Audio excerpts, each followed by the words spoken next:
Okay, we're off in the 2018 Nissan LEAF. I've got a nice two-tone pearl Tekna model, top of the range, and very nice it is too. It's comfortable. Compared to the Ioniq, the seats are a little bit firmer on the bum, I would say, in this Tekna. I think the Tekna with the leather, perhaps the sportiest version. It does seem just a fraction firmer. Dash-wise and seating, I've got the seat quite low down, which is how I prefer to drive, but the dash is quite high compared to the Ioniq. The Ioniq's more lower and spread out. Yeah, almost like the Ioniq's wider as a car. Let's see if we can turn that off.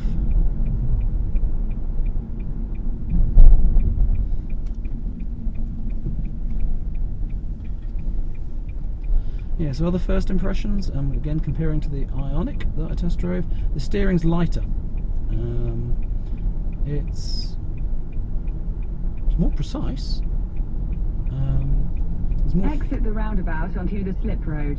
Yeah, I'd probably say it's more precise, so it's got a little bit more feel to it, even though it is lighter. But it's, I don't know, it's so easy to turn. I haven't quite got used to it yet. The performance of the car, yeah, it's lovely.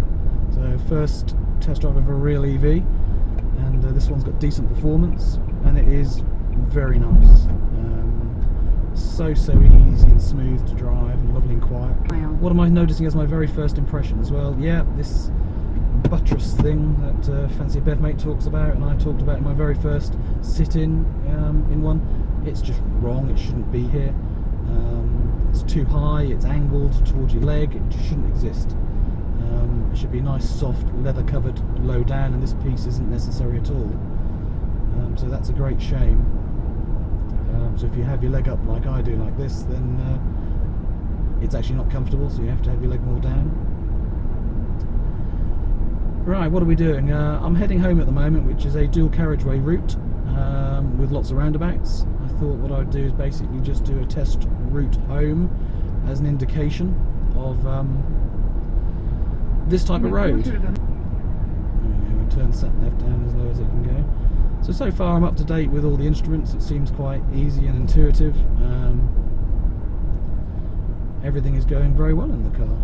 Yeah, as I was saying, first impressions. So yeah, the steering's lighter and the dash is higher and bulkier, where the Ioniq was lower and slimmer, so it felt. So just a different feel to the car. The steering position is very different as well. I'm just trying to work out what I've got here. I didn't actually find the adjustment for the height adjustment of the steering, so I'll have to find that when I get home, but it feels very close to my legs. This is a complete unbiased opinion. I'm just trying to compare like for like. The big thing that I noticed pulling out of the dealer was these pillars at the side. You can see the upslope of the bonnet and the wing, which is, you know, for aesthetics, it's a lovely feature. But here it's risen up, and with these pillars here, they do sort of, I wouldn't say obstruct your vision, but as you're pulling out, you're wondering where your wheels are. Steering, I'd probably say no, I mean, whoa, it's quite wayward actually. Yeah, just slight inputs, and it's moving very quickly. So the Ioniq was a smoother input to the steering. I mean, yeah, actually it wobbles a bit. So as you hit a bump and your hand's moving, it does wobble a bit. So yeah, steering and the actual drive, very different experience between the Ioniq and LEAF, and that could well influence people as to whether they like one or the other. I'm not saying whether one's better than the other. I don't really have an opinion at the moment.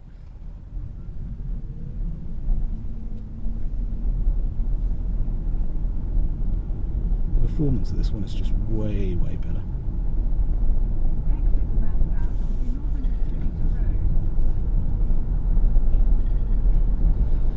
Okay, so that's something to try in a minute. I just noticed going around that roundabout, although these are the top of the range seats, I was rolling out of the seat. I guess the side support doesn't actually hold you in the seat as well as what I'm used to in, say, the Fiesta. So when I get to the next roundabout, I'll do what I did with the Kona, and we'll have a little bit of a sporty push around the roundabout if we can, if it's clear. But it soon picks up speed. I'm trying deliberately not to go quick, and it's I'm trying to do 50 to 55 basically, and I keep creeping towards 60 very, very easily. So performance wise it's absolutely lovely. The responsiveness is really nice. I can feel that without even trying too many times. It's not an unpleasant place to be, but gut feel, which interior do I prefer? Gut feel, Ioniq. Yeah, I prefer the interior of the Ioniq. The seats are better, the space is better, and the position, seating, vision, all of those things I think are better. Comfort, just different. The Ioniq, you feel like you're sitting quite low in the car, where even though I've got this set as low as it can go on the seat, I feel like I'm sat on it, so it's more MPV driving position. So if that's what you're looking for, then the Leaf is definitely the one. Yeah, it's a shame I didn't get to drive the actual Ioniq EV and compare the performance side of things, because the plug-in hybrid that I had, I was testing to get a feel for the car as a general thing, and then I took into account that the performance would be poor on running in EV mode only, and it was. The difference between that and this, I mean, if you're thinking of buying a plug-in hybrid, say the Ioniq, or you're looking at buying the Leaf, then if you want to run it in EV mode a lot, then it's half the car of what this Leaf is, just because of the driving experience. Right, so let's back off a little bit here and create a little bit of space so I can nip around this roundabout. So how am I driving this? I'm not in eco mode, I'm not in e-pedal, I haven't engaged the manual regenerative braking. I'm just driving normally and using coasting as much as I can. So here we go.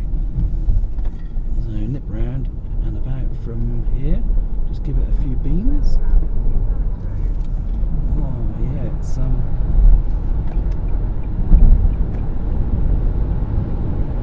the performance is there, but it's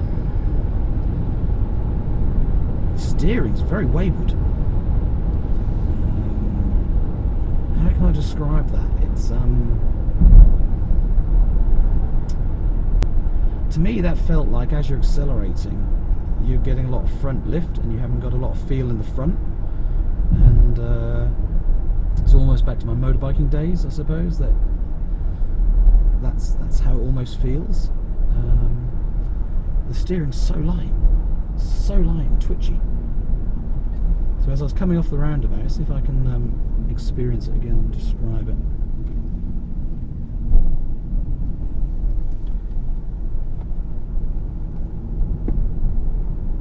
So it's definitely rolling a little bit. You got to be really smooth on the pedal if you.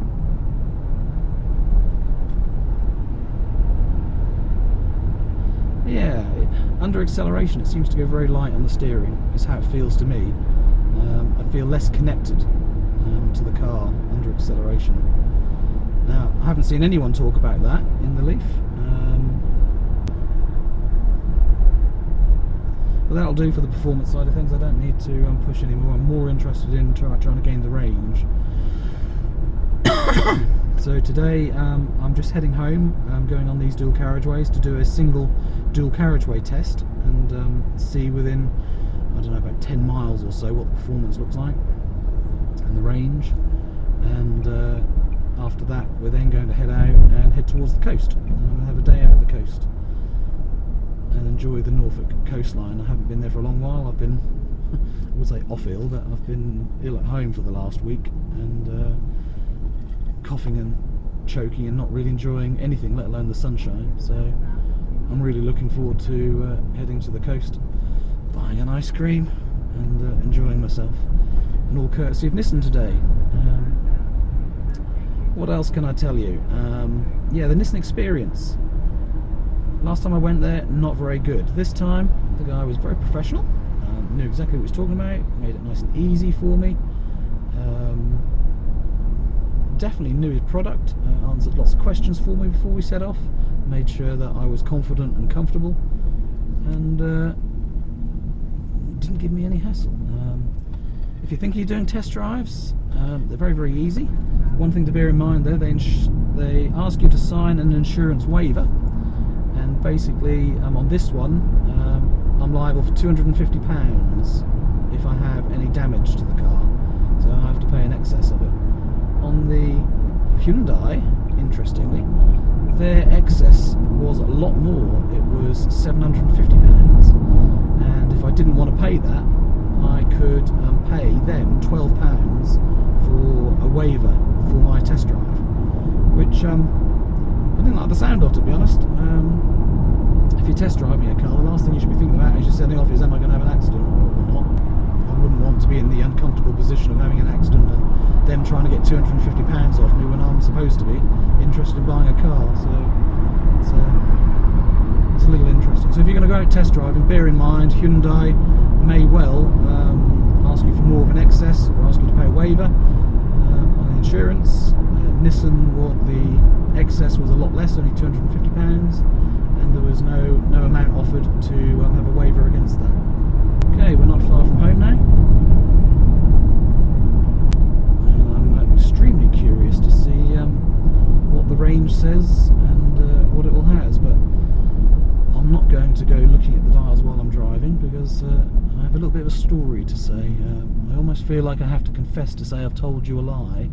That during my test drive of the plug-in hybrid, I said I didn't speed, I drove normally, and I didn't. I was distracted by all the new dials and information and missed a 40-mile/an-hour with a speed camera and went through at 50-ish. So hopefully I won't get a ticket, but actually I'm expecting one. I was probably doing an actual speed of between 44 and 47 through it, and I think one of those new modern ones, which doesn't go flash and doesn't have a film in it, is connected permanently, so I've probably got a speeding ticket out of that one. So an expensive test drive on Hyundai. So I'm trying to be better in this one and not go looking at all the information while I'm driving and be distracted. And I'm actually baking in here because I've got the windows shut so you don't get wind noise on the camera, and I haven't got any of the aircon on because I want to know what this can really do in best case scenario. If I didn't have the camera on, I'd just have the windows open, I wouldn't have air conditioning on.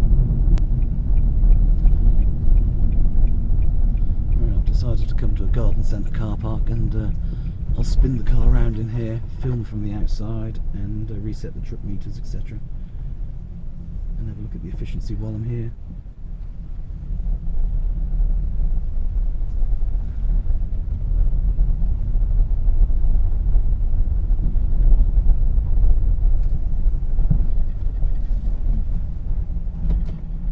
Take the next right.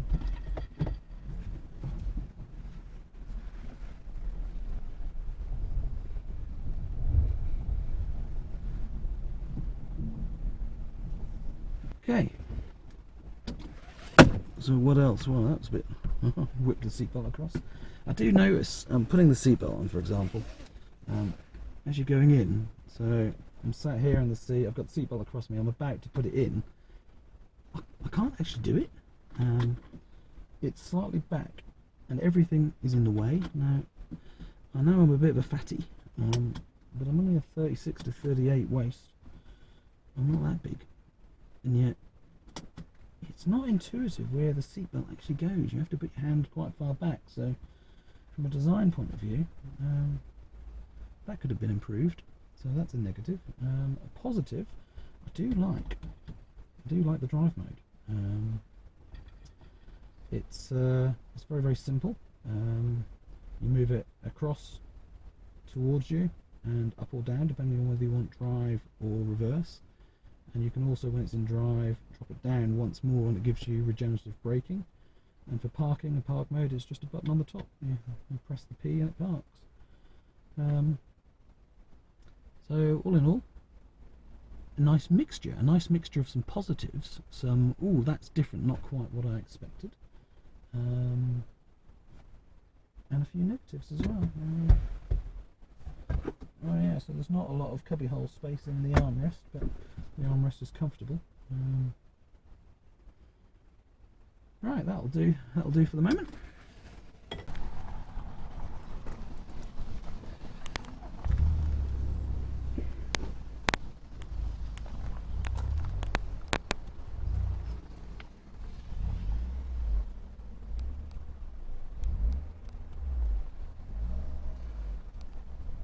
Yeah, heated seats.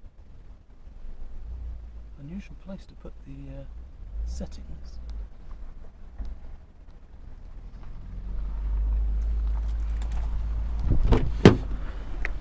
So, legroom test.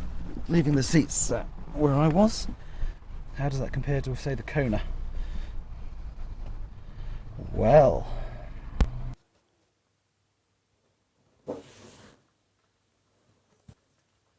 Sadly, I lost audio on the video. What I was was that there isn't a lot of legroom behind the seat, and what I was noticing was my feet wouldn't go under the seat in front. It was so low to the floor, I couldn't get my feet under. My knees weren't touching the back of the seat, but they were extremely close. So from the improved seating position of the Kona that I test drove, there was definitely more space in the back of the Kona from the setting that I had here on the Leaf. What I'm doing here is just popping out to rise the seat up a little bit, which is what remedied the issue in the Kona. So I'm going to try that here and see whether raising up the seat just a fraction gives me a bit more legroom.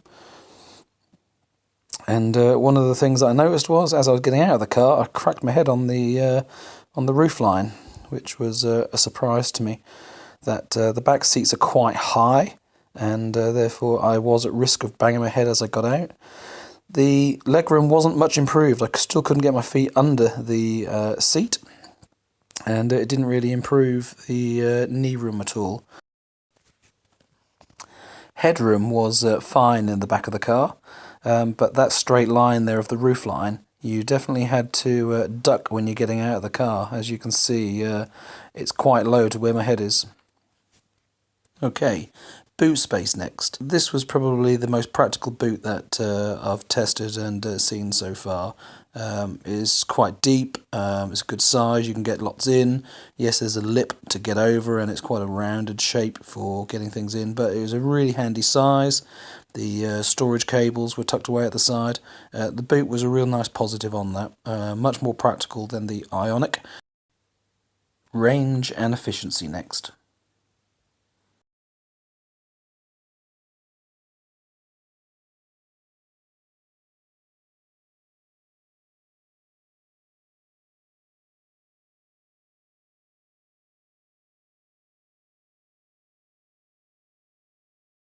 Okay, so I've arrived at Sheringham. In total I've now done 47.7 miles. Still got 128 miles range left, so far that's a combined total of 175.7. So gone up 10 miles on that trip. This says I'm averaging 4.8 miles per kilowatt hour, and I've been 1 hour and 41 driving so far. I must admit it did go up a lot. If you look at the last bar on the right hand side, we got lots of regen braking coming down a hill into Sheringham, so that's helped the numbers up considerably. So I found out how to reset this a while back and reset it, so instead of 3.5 it's got up to 5.2 now for probably the last 20 miles. The regen braking, definitely with using the drive mode and pulling it back for the braking, that's very effective and seems to give a lot of regen. So I haven't tried e-pedal, but for me, if I was to have one of these cars, I would want to test e-pedal versus using that shift mode. So what do I mean? Shift mode here, so across and down, and that gives it braking mode. What else can I tell you about the journey so far? I commented to start with about these pillars. and the raised bonnet line being an issue for me to start with. It felt just different, and I couldn't quite see where things were. I got used to it on the drive, it didn't bother me at all. Seating position though, yeah, there's definitely more issues with the seating position.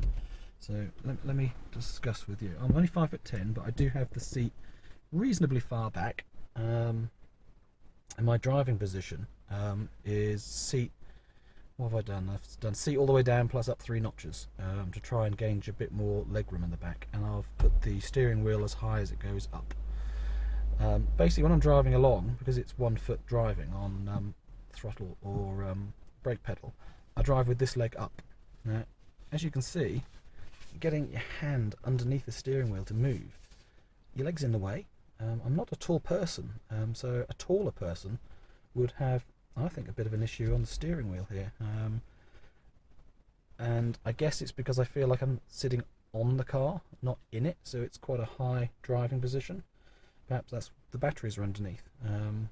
What I also notice is down here, my foot won't go back any further because the heel is on this lump here under the seat, so I can't put my leg any more to the left because of these buttresses, and they're really uncomfortable anyway, being hard plastic, and I can't put it any further back because of that lump under there.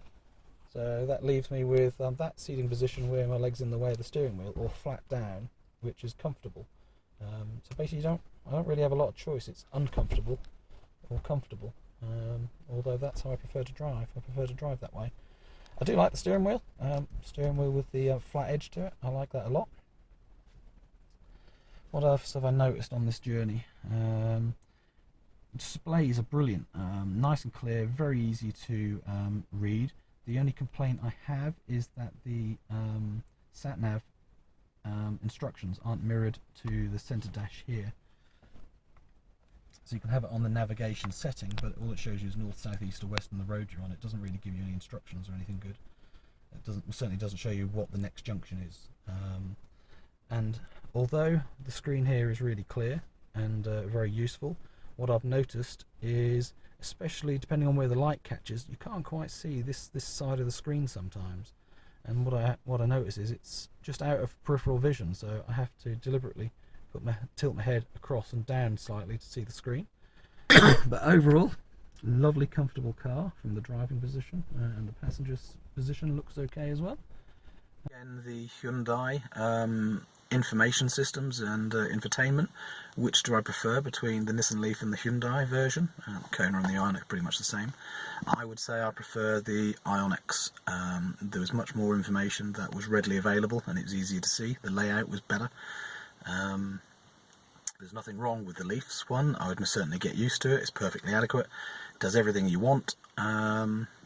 Just not quite there by comparison. I think it's one of the best media systems I've seen, and infotainment systems I've seen on the Hyundai. So that's that one.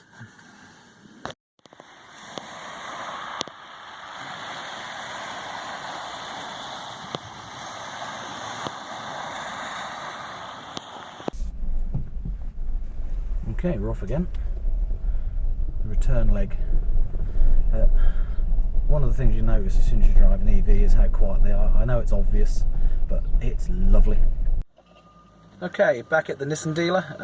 Had a good journey. I've averaged 5.2 miles per kilowatt hour from when I reset it, which was a third of the way into my journey. What else? Oops. Still haven't got used to which direction these controls go in. So in total for my trip, it reckons I've averaged 4.9 miles per kilowatt hour. I've done 73.9 miles and 109 miles range left. So that's 182.9 miles of range with my driving. I've been going in total 3 hours. Basically, I've done a Sunday drive to the coast. And it just as I expected. I think electric vehicles really well suited to Norfolk, retired people just sauntering around the countryside. The reason for that is because they work well in environments where you're not hammering down motorways and driving continuously. So you're on and off the throttle all the time, you're coming to junctions all the time, you're up and down hills all the time. I think that suits an EV and you get better range. It's so quiet, it's so comfortable, it's relaxed, you don't feel in a hurry. Yeah, there's something wrong that there's no charging infrastructure in Norfolk, and yet electric cars suit Norfolk.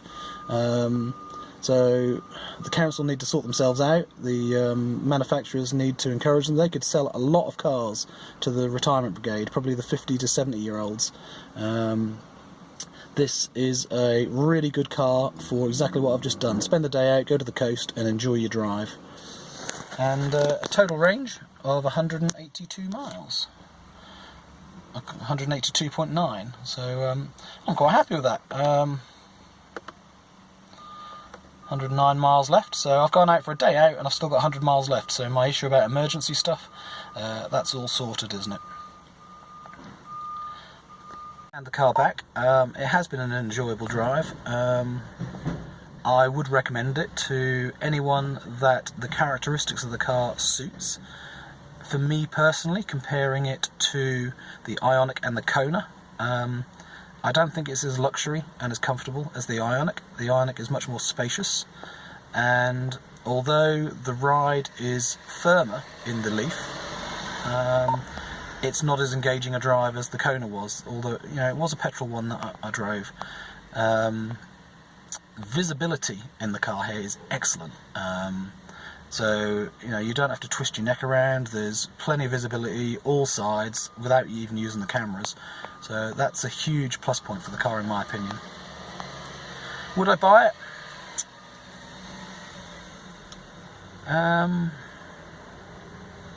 Potentially, if the price differential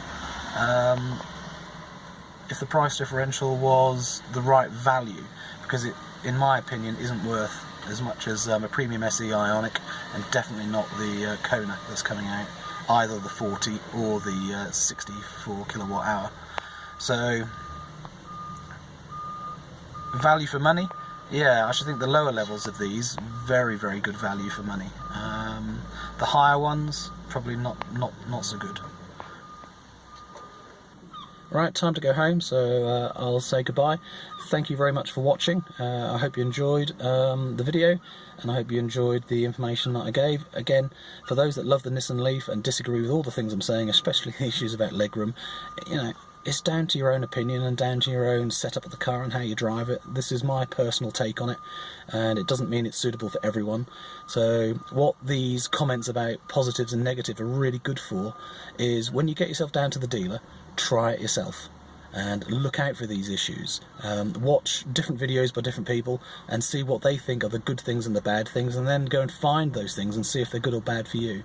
It doesn't mean that what I think you should think. So a nice car, definitely better than the Ioniq plug-in hybrid. There's no way I'd buy a hybrid over this. I would jump at this Nissan LEAF 2 40 kilowatt hour over the hybrid Ioniq. It's just a massively better car in all respects. Thank you very much. Don't forget to subscribe, like, share the videos. More people that watch it and comment, the better. I'm liking the community feel of this. It's nice making contact with people who have cars or are looking for cars, EVs, and yeah, establishing a link to that community. I'm really pleased with doing this. So thanks for subscribing, thanks for watching, and I'll see you again soon. Thanks, bye.